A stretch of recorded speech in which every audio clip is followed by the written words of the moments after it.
Ok, donc on arrive maintenant à la deuxième question. Pourquoi penser et parler de la mort? Il y a un vieux dicton américain qui dit ceci, qu'il n'y a que deux certitudes sur cette terre, les impôts et la mort. Je pense qu'il avait tout à fait raison. C'est deux certitudes auxquelles on ne peut échapper. Chaque jour passé nous rapproche de notre mort. On n'en est pas vraiment conscient, mais chaque jour passé nous rapproche de notre mort. L'Ecclésiaste dit il y a un moment pour tout, un temps pour toute chose sous le ciel, un temps pour enfanter et un temps pour mourir.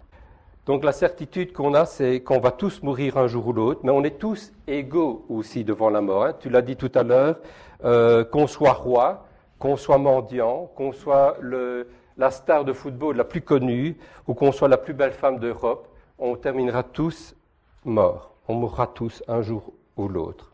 Alors, ce n'est pas facile de penser à la mort. On a une difficulté de penser à sa propre mort. Et Job dit ceci, que la mort représente un peu, c'est le roi des épouvantements. Donc ça inspire une certaine crainte quand on y pense. Et alors il y a des mécanismes dont j'ai déjà parlé tout à l'heure, de déni. On évite d'en parler. La mort, elle est refoulée. Je le vois, on l'observe dans notre société. La mort est refoulée. La mort est parfois hyper médicalisée. Et la mort est de plus en plus maîtrisée. Je pense qu'en Suisse, vous n'avez pas l'euthanasie comme en Belgique, mais vous avez le suicide assisté. Donc les personnes sont de plus en plus de ce désir d'être dans la maîtrise. Et je pense aussi au projet thérapeutique de limitation de traitement, d'avoir le testament de vie, donc de faire une déclaration de testament de vie et de refuser aussi toute forme d'acharnement thérapeutique. C'est une forme de maîtrise. Mais ce qui est assez curieux, c'est que la mort, elle est vécue comme si c'était une réalité qui était extérieure à la personne. Et donc voilà, ce sentiment de maîtrise, cette volonté de maîtrise, c'est lié à l'angoisse liée à la perte de contrôle et de pouvoir. On a réellement une incapacité de se penser mort. Si je vous invite maintenant de réfléchir, de vous voir, de vous projeter étant mort, c'est quelque chose qui paraît inimaginable. C'est irréel, c'est extérieur à soi. D'autant plus qu'on a un sentiment d'immortalité. Souvent, quand il y a quelqu'un de proche qui décède, on se dit, on pense à la personne, mais on a du mal à se projeter qu'un jour ce sera nous. Donc, on a réellement cette pensée de l'immortalité en nous et qu'on a vraiment cette difficulté de penser qu'un jour on va mourir. Et pourtant, la réalité nous rappelle l'idée de la mort. Il suffit d'avoir un être cher qui disparaît dans votre entourage. Ça peut être aussi une maladie grave, un accident grave, ou aussi ce qu'on entend dans l'actualité, je pense par exemple au terrorisme. Donc on est rappelé à la réalité de la mort. Et une chose qui est importante en pensant à la mort, il faut vraiment parvenir à y penser, c'est de se rendre compte que la vie ici-bas, elle est très brève finalement. Jacques dit ceci, qu'est-ce que c'est que votre vie? Vous êtes une vapeur d'eau qui paraît pour un peu de temps et qui ensuite disparaît. Alors, en Job, il dit ceci, mes jours sont plus rapides que la navette du tisserand, ils s'évanouissent, plus d'espérance. Alors, si vous mettiez votre main sur votre cœur, vous entendriez votre cœur qui bat et qui vous dit vite, vite, vite, vite, et qui bat comme ça, vite, vite, et qui nous rapproche toujours plus de la mort. Si vous êtes à la maison, vous avez une horloge qui fait tic-tac, elle dit vite, vite, vite, le temps qui passe. Et on est vraiment comme une ombre fugitive sur l'horizon de l'éternité. On a besoin non seulement de se rendre compte que la vie est brève, mais en plus qu'on est étranger et résident temporaire sur la terre. C'est les anciens de la foi, il est dit des anciens de la foi dans l'Ancien Testament, qui reconnaissaient eux-mêmes qu'ils étaient étrangers et résidents temporaires sur la terre. Et textuellement, résident temporaire sur la terre, c'est immigrant.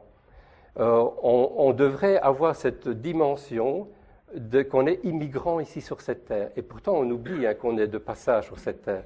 Et si on avait vraiment bien cette notion d'immigrant dans notre pensée, on aurait peut-être plus de compassion, de compréhension pour les immigrants ici en Europe.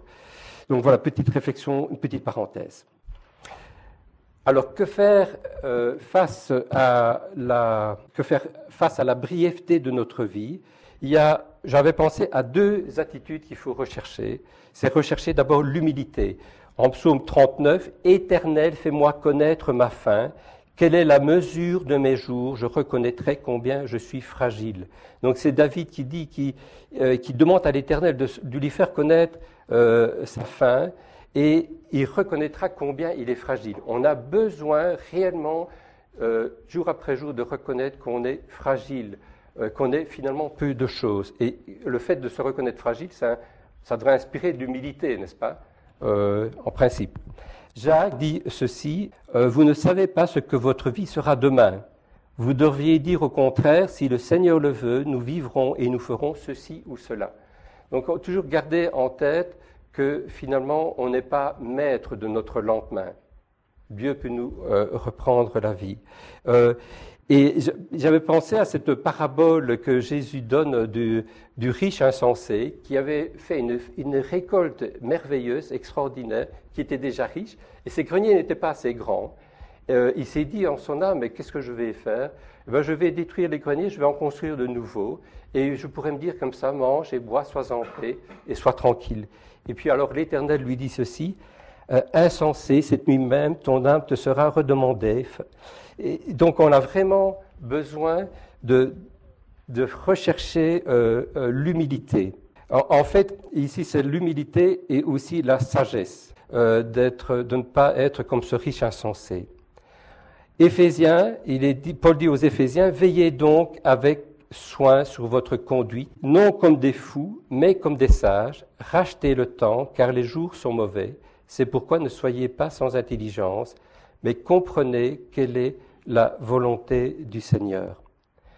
Donc, face à la brièveté de la vie, on a vu qu'il y a vraiment un besoin de rechercher l'humilité, qu'on est fragile, mais on a aussi besoin de rechercher la sagesse et de rechercher de savoir comment se comporter avec sagesse, de ne pas perdre son temps, mais de comprendre quelle est la volonté du Seigneur pour notre vie ici-bas. Donc on a besoin de rechercher la sagesse ici et maintenant face à la brièveté de la vie.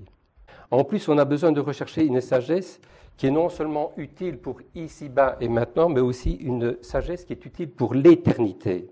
Dieu a mis dans le cœur de l'homme la pensée de l'éternité. On pressent que l'être humain est éternel. Donc on devrait préparer, ici sur cette terre, on devrait préparer aussi notre vie pour l'éternité. Donc une chose qui est importante, c'est que ce que nous croyons, ce que nous pensons, ce que nous disons, ce que nous faisons a un lien avec l'éternité. En Galates, chapitre 6, au verset 8, il est dit « Celui qui sème pour sa chair, moissonnera de la chair la corruption, mais celui qui sème pour l'esprit, moissonnera de l'esprit la vie éternelle. » Donc on voit qu'il y a un lien entre ce que nous faisons ici et maintenant et l'éternité. Et il y a d'autres passages, il y a en Jean 11, 26, Jésus dit que celui qui croit en moi vivra quand même, il serait mort. Celui qui vit et croit en moi ne mourra jamais. Donc ce que nous croyons déterminera notre vie éternelle. En Jean chapitre 6, au verset 51, si quelqu'un mange de ce pain, donc Jésus fait allusion, si quelqu'un s'approprie qui est Jésus et croit en lui, il vivra éternellement. En Matthieu chapitre 7, au verset 2, il dit « On vous jugera du jugement dont vous jugez ». La manière dont vous jugez les autres ici sur cette terre aura un impact aussi dans la vie éternelle de comment vous serez jugés. Donc la manière dont vous serez jugés ici ça sera déterminante sur la manière dont vous serez jugés dans l'éternité. En 2 Corinthiens chapitre 5 verset 10, « Il nous sera rendu selon qu'on aura fait dans son corps, soit en bien, soit en mal. » Donc ça c'est important de se rendre compte que ce qu'on fait ici sur cette terre a un impact sur notre vie éternelle.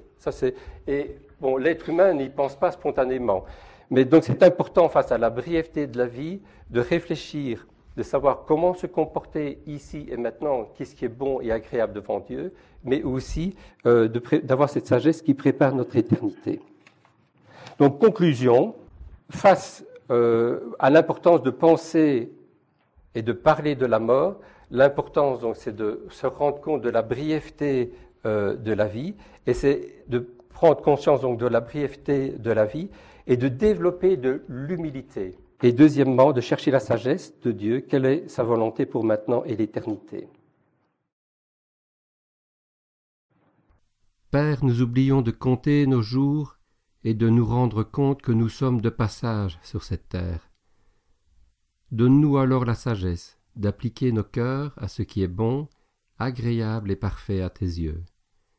Détourne nos yeux de la vue des choses vaines, et tourne-les vers les choses d'en haut, car nous sommes morts, et notre vie est cachée avec ton Fils.